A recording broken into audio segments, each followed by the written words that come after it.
তো গাইস আজকে যে আমরা রাস্তায় গেতে সময় এত বড় একটা অ্যাক্সিডেন্ট হবো আমরা কিন্তু কোনো সময় ভাবছিলাম না। তো ব্লগটা শুরুর থেকে দেখো। তো গাইস আজকে কিন্তু গেতাছি আমরা বংলা বংলি একটা বিয়া খাবেন নিগা। তো গাইস মারুতিতে গেতাছি না, বাতাস একদম চুল টুল একদম নাই করে হালাইছে গাইস, একদম মুরগে নাল খাড়া করে হালাইছে।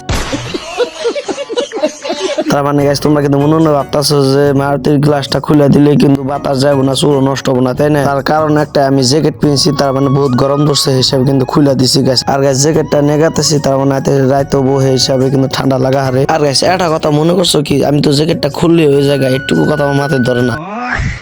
আর গাইস ডুকডুক করতে করতে কিন্তু একদম ইট ব্যাটার পেয়ে গেলাম গাইস। ইট ব্যাটারটা দেখে মনে করতেছে যে যদি ফাইটিং ভিডিও শুট করাতাম মজা হইতো, কিন্তু তাই না গাই। আর গাইস আমরা গেতে গেতে কিন্তু দেখতেছি একদম ক্রিকেট খেলা হইতেছে, তাই না? আমার কিন্তু সেই মজা লাগছে, মনে করেন আমি না দেখালে বা লাগতো কিন্তু। আর গেতে গেতে গাইস আমি কিন্তু একটা বেতে বিয়া দেখলাম, বিয়ার মধ্যে কিন্তু জুবিনের শ্রদ্ধাঞ্জলি জানাইছে, আমার কিন্তু দেখে সেই ভালো লাগছে গাইস। তো আজকের ব্লগটা এনে কাছে শেষ। ব্লগটা ভালো লাগলে একটা লাইক করবেন, আর এরকম ব্লগ দেখার জন্য একটা ফলো করে রাখবেন, আর আমি নতুন নতুন ব্লগ দেওয়ার নিয়ে চেষ্টা করুন। আর গাইস আমি কিন্তু এই ব্লগের মধ্যে একটা ভুল কথা কইছি, কি ভুল কথা কইছি নিশ্চয় কিন্তু কমেন্টে জানাইও।